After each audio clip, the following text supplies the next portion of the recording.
ભાઈઓ બહેનો ને ટાબરિયા, આજે મારે તમને છે ને શિખામણ ઉપર શિખામણ આપવી છે. શિખામણ બધાને આપવી ગમે છે, કારણ કે શિખામણનું છે ને જુલાબ જેવું છે.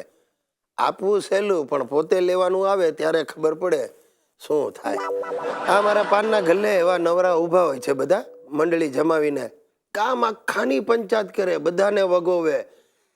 નથી યાર, આ સરકારમાં દમ નથી ને સરકાર ચલાવતા જ નથી આવડતી. કેટલી મોંઘવારી! આ પેટ્રોલના ભાવ જુઓ, આસમાને ગયા.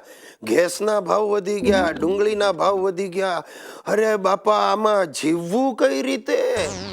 આવી બધી વાતો કરતા જાય ને સાથે સાથે પાનના ઓર્ડર આપે. તમાકુનું પાન મોંઘું, દાટ, ગાલના ગલોફામાં દબાવી દે. મારે આ બધાને કેવું છે કે ભાઈ, આ પાનના ગલ્લે ને કેટલી વાળા પાસે ઉભા રહીને આવી બધી પંચાયત કરવી સહેલી છે, પણ તમે તમારી જાતની ચિંતા ક્યારે કરી છે? આ તમાકુ ને ગુટકા ખાવ છો, એની શું અસર થવાની છે એ તમે જાણતા નથી? કેન્સરના શિકાર બની જશો, મરવાના વાંકે જીવવાના દાડા આવશે અને તમારું કુટુંબ દુખી થશે. એની ચિંતા કરો ને. નહીં સમજે તો ભાઈ, ગુજરાતી માણસ છે ને ભાઈ. અમારા દાદાએ મને કહેતા SSC માં તો, હાલા તું બહુ નબળો, ખીરીસિયા તું સાવ ડફોળ, પ્રિલિમમાં 55% લઈ આવ્યો. મેં કહું પણ દાદા, તમે 7મી ચોપડીમાં ઉઠી ગયા હતા એનો વિચાર કરો ને. સુશીલાએ મને વારે વારે કે, તમે શું દાડ મારો છો? ઓફિસમાં જઈને એવી રીતે શું તોપ ફોડો છો? 2-4 લીટા માર્યા ને તમારું કામ થઈ ગયું. અમારી જગ્યાએ બેસીને જુઓ કેટલી વિશેષો થાય છે. અમારે વાસણ ઉટકવાના, રસોઈ બનાવવાની, છોકરા જણવાના, આ બધું કરીને દેખાડો. મેં કહ્યું પણ સુશીલા, હું છોકરા કઈ રીતે જણો? પણ એના મગજમાં વાત ઉતરે તો ને. અરે ભાઈ, આવું છે.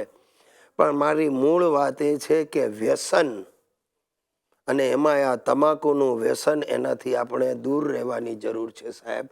તમારી જાત માટે નહીં તો તમારા બાળકો માટે, ફેમિલી માટે પણ આ કરવું જરૂરી છે. એક વાત યાદ રાખજો સાહેબો, માણસ પહેલા આદત પાડે છે અને પછી એ જ આદત માણસને પાડે છે. એક નિર્ણય આજે લઈ લો કે તમે જો તમાકુનું વ્યસન છોડી શકો, એનો અર્થ એ કે તમે તમાકુને વાપર્યું, અને જો ન છોડી શકો તો તમાકુ તમને વાપરે છે. નક્કી તમારે કરવાનું છે. મિત્રો, મારે છાપામાં એક ટચુકડી જાહેર ખબર આપવી છે. ફાધરની એક્સચેન્જ ઓફર. મારે મારા સિરિયસલાલ બાપાને બદલાવવા છે. થાકી ગયો છું ભાઈ. રોજ નવા નવા અખતરાઓ કરે છે ને મને ખાડામાં ઉતારે છે.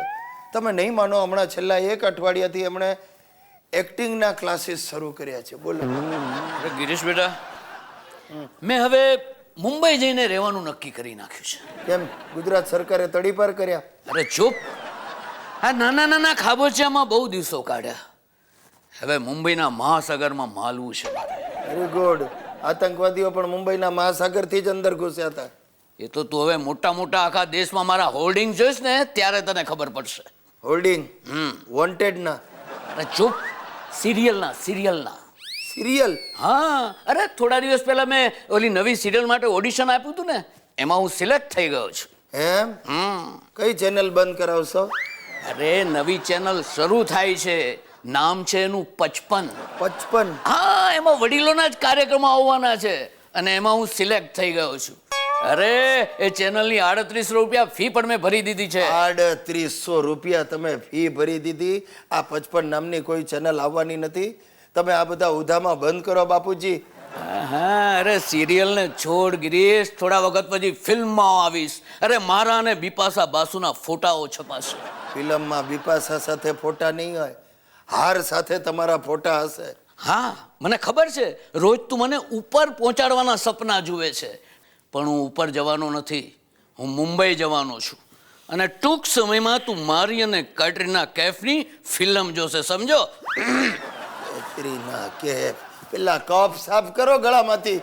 મિત્રો, આ મારા બાપાના મગજ પરથી કેટરીનાનો કૈફ ઉતારવા માટે જો તમારી પાસે કોઈ ઈલાજ હોય, તાબડતોબ મને જણાવો.